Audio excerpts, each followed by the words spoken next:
Eh bien, bienvenue sur la chaîne. Aujourd'hui, je vais te donner donc des idées reçues, 5 idées reçues sur la randonnée que la plupart des gens qui ne connaissent pas la randonnée ont comme préjugés et comme idées reçues. Donc, on va voir ça ensemble. Donc, on y va. Allez, let's go!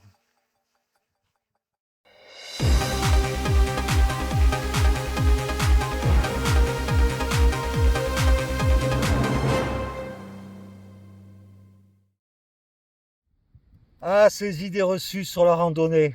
Qu'est-ce que j'ai pu en entendre? Eh bien, la plus répandue, bien sûr, c'est que la randonnée, c'est pour les vieux. Eh bien, je peux te dire que à travers mes nombreuses randonnées que j'ai pu faire sur ces dernières années, c'était des randonnées au long cours, des randonnées itinérantes sur plusieurs mois. Eh bien, je peux te dire que j'en ai croisé des gens, mais de tout âge, des randonneurs. Je me rappelle sur Compostelle, il y avait d'ailleurs beaucoup plus de jeunes que de vieux, entre guillemets, sur le chemin de Compostelle, alors qu'avant de partir, j'avais lu qu'il y avait essentiellement que des personnes âgées. Et j'ai rencontré des jeunes de 18 ans, 20 ans, 25 ans qui marchaient sur le chemin de Compostelle. Donc tout ça, c'est de la foutaise. Alors une autre idée reçue, c'est que la randonnée, c'est uniquement en montagne. Ah ben, bien sûr que non. Heureusement que c'est pas qu'en montagne. Puisque si tu prends l'exemple à nouveau du chemin de Compostelle, c'est vrai qu'au début, quand tu pars du Puy-en-Velay sur le GR65, il y a énormément de dénivelé. Ça monte, ça descend, il y a beaucoup de montagnes du Massif central. Mais après, ça reste relativement plat, après Cahors, on va dire. Et puis après, ça remonte un peu dans les Pyrénées. Et puis il y a de tout type de paysages en fait. Tu as de la montagne, c'est vrai, mais tu as aussi de la forêt, tu as des plaines, des champs, tu marches même au bord de la mer si tu veux. Donc non, c'est pas qu'en montagne la randonnée, loin de là. Une autre idée reçue, bien sûr, c'est que la randonnée, ça fait mal aux pieds.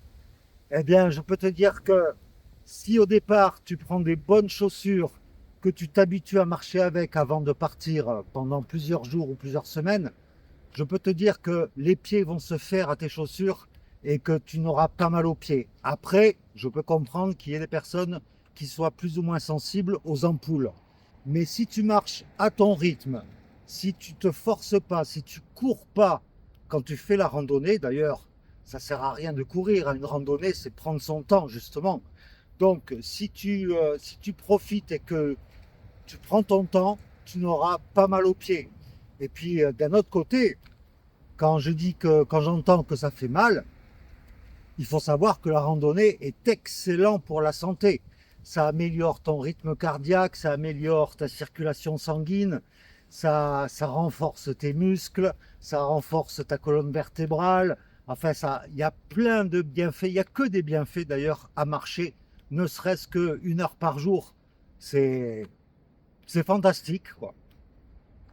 Après, j'entends souvent dire que la randonnée, c'est ennuyeux, on se fait chier. Eh bien, moi, je peux te dire que pour avoir marché des milliers de kilomètres, eh bien, la randonnée, c'est loin d'être ennuyeux, je peux te le dire. C'est pas du tout monotone. Quand tu marches, tu peux avoir des paysages différents tous les jours, comme par exemple sur le chemin de Compostelle à nouveau, mais il n'y a pas que lui, hein.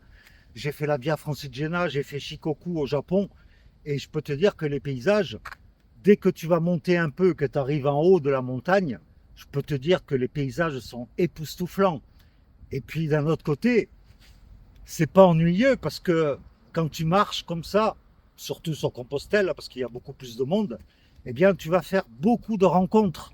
Et donc tu vas pouvoir échanger, partager, discuter avec des gens que tu ne connaissais pas. Et tu peux créer des liens forts. Regarde-moi mon exemple. Sur Compostelle, à Santiago, j'ai rencontré Pierre, qui depuis est devenu mon meilleur ami. Et franchement, ça, c'est des rencontres en or. Et donc, tu vois, c'est loin d'être ennuyeux. Et puis, en plus, avec les personnes que tu rencontres, tu partages des repas, il y a de la convivialité. Enfin, non, c'est franchement loin d'être ennuyeux. Et puis, le matin, quand tu te lèves, tu sais pas ce que tu vas voir dans la journée. ta journée, c'est de la surprise en permanence. Tu sais pas quel paysage tu vas voir, tu sais pas ce que tu vas faire. Donc, franchement, c'est top la randonnée. Et c'est loin d'être monotone. Après, j'entends souvent dire que la randonnée, ça coûte cher. Eh bien, non. Enfin, oui et non. Si tu cherches du matériel ultra léger pour marcher, pour t'alléger ton sac au maximum, en prenant des tentes qui pèsent 700, 600 grammes, mais qui vont coûter 800 euros, ça oui, d'accord, ça va coûter cher. Mais tu peux très bien t'équiper en randonnée pour partir avec un sac à dos complet pour pas cher. Franchement, tu vas chez Decathlon par exemple, ils ont un excellent rapport qualité-prix au niveau du matériel, que ce soit au niveau des tentes, que ce soit les sacs à dos, les matelas, enfin tout. Franchement, tu peux partir marcher pour vraiment pas cher, quoi. Et puis même, au pire, au début, quand t'as pas trop de finances, tu te fais prêter du matériel. Et non, ça c'est, je dirais que non. Ça coûte pas cher la randonnée, franchement. Et puis même pour la nourriture, regarde, quand tu marches, eh bien, moi, je sais que en général, j'arrive à manger pour 5 euros par jour.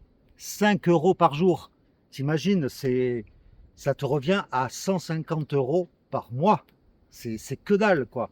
Alors que quand tu es chez toi, tu vas avoir tendance à plus dépenser pour la nourriture. Je sais que c'est mon cas. Je sais que j'achète des cochonneries, des gâteaux, des trucs à grignoter que quand je suis en train de marcher, cela, ça n'arrive pas puisque je prends l'essentiel. Et franchement, c'est le top. Donc voilà, c'était les 5 idées reçues sur la randonnée. C'était une petite vidéo. Mais voilà, je tenais à en parler parce que c'était pour démonter tous ces préjugés, toutes ces idées reçues sur la randonnée. Donc, ben, j'espère te retrouver très prochainement. Tu sais que je publie une vidéo toutes les semaines, tous les vendredis à 18h, plus des shorts de temps en temps. Là, dernièrement, même encore actuellement, je suis en train de publier un short tous les jours, une sorte de petit clin d'œil à mon dernière longue randonnée au Japon. Donc, n'hésite pas à aller les voir. Et puis, je te dis à très très vite pour de nouvelles aventures. Ciao!